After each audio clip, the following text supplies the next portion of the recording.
Bienvenue dans le rendez-vous des contes pour enfants Passage sur Radio Tiroir.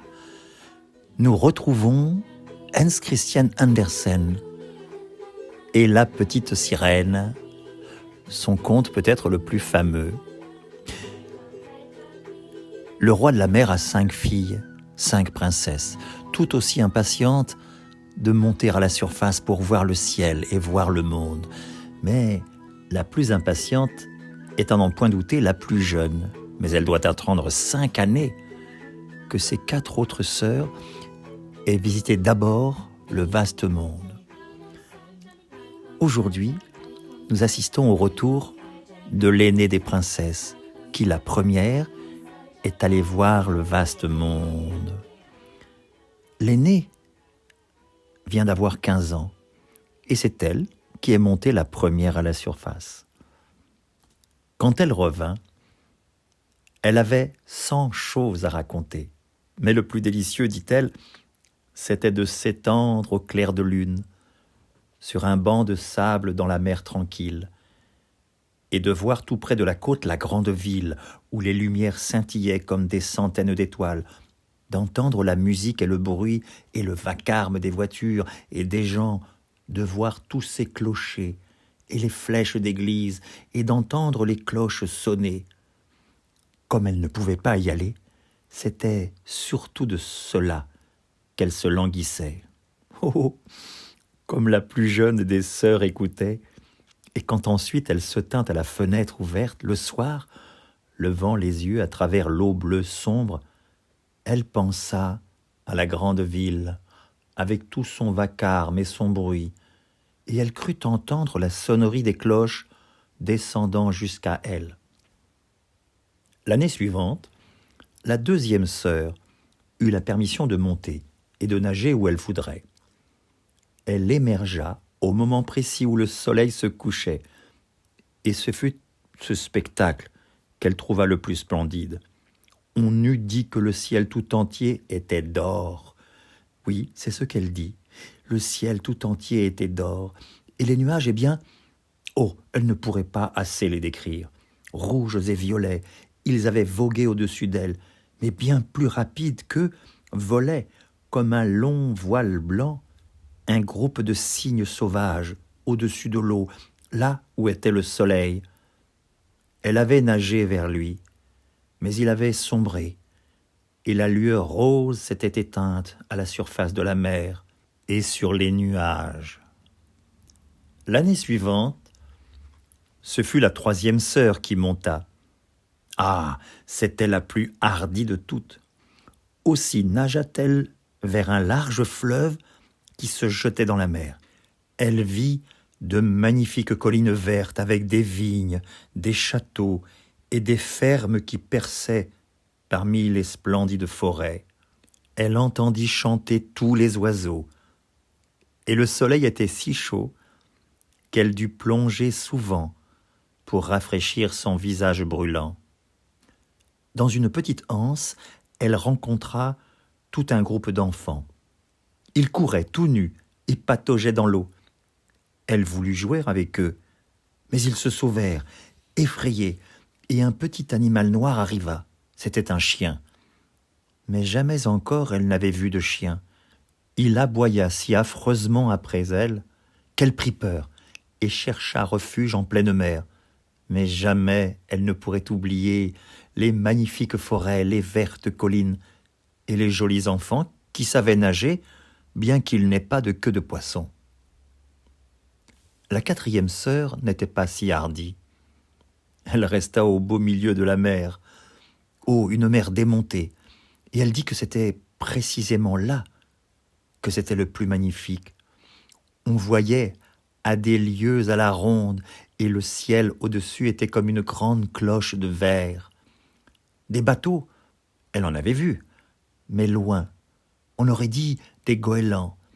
Les dauphins amusants avaient fait des culbutes, et les grosses baleines avaient soufflé de l'eau par leurs évents. On aurait cru qu'il y avait des centaines de jets d'eau à la ronde. Vint le tour de la cinquième sœur. Son anniversaire tombait en hiver. Aussi vit-elle ce que les autres n'avaient pas vu la première fois. La mer était très verte. Ça et là nageaient de grands icebergs. Chacun avait l'air d'une perle, dit-elle. Et il était pourtant bien plus grand que les clochers construits par les hommes.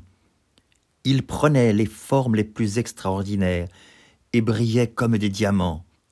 La petite sirène s'était assise sur l'un des plus grands icebergs, et tous les voiliers, effrayés, s'écartaient de l'endroit où elle se trouvait, laissant voler au vent sa longue chevelure. Mais vers le soir, le ciel se couvrit de nuages. Il y eut des éclairs, du tonnerre, tandis que la mer, toute noire, soulevait très haut les gros blocs de glace et les faisait briller sous les éclairs rouges. Sur tous les bateaux, on carguait les voiles, angoisse et terreur.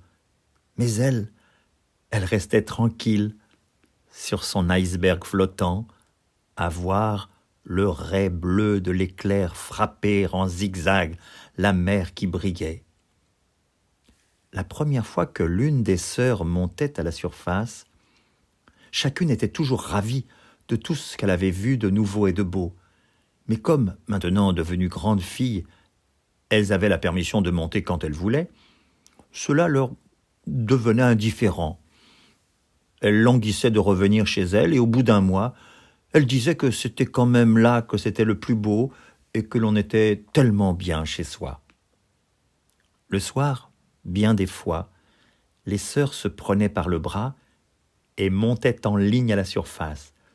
Elles avaient de charmantes voix, plus belles que celles d'aucun humain, et quand une tempête s'annonçait et qu'elles pouvaient croire que des bateaux sombreraient, elles nageaient devant les bateaux et chantaient délicieusement la beauté du fond de la mer, demandant aux marins de ne pas avoir peur d'y descendre. Mais ceux-ci ne comprenaient pas leurs paroles.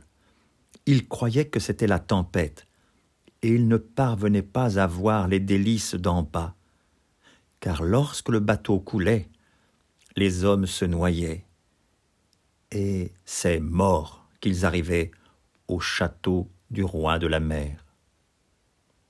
Quand, de la sorte, les sœurs montaient le soir, bras dessus, bras dessous, à travers la mer, la petite sirène restait toute seule, à les suivre des yeux, et l'on eût dit qu'elle allait pleurer. Mais une sirène n'a pas de larmes, et elle n'en souffre que davantage. « Ah, si seulement j'avais 15 ans, disait-elle, je sais que je vais vraiment aimer ce monde de là-haut, et les humains qui l'habitent. » Et enfin, un jour, elle eut ses 15 ans.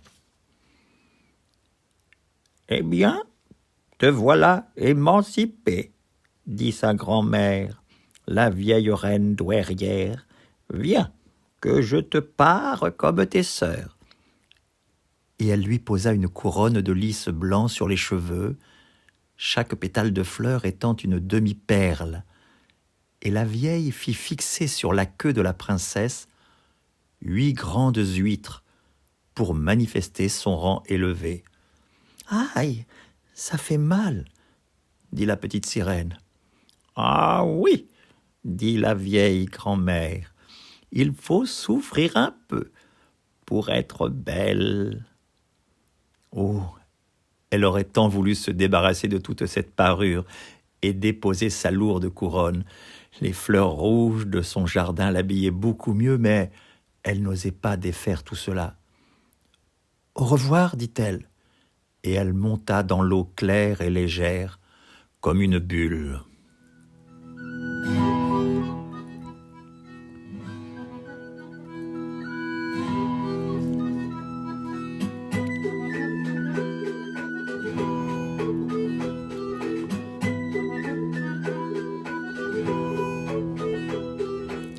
Et voilà, la petite sirène à 15 ans, émancipée, est partie à la conquête du monde d'en haut, du monde au-dessus de la mer. Que va-t-elle découvrir?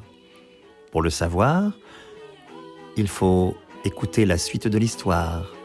À demain sur Radio Tiroir.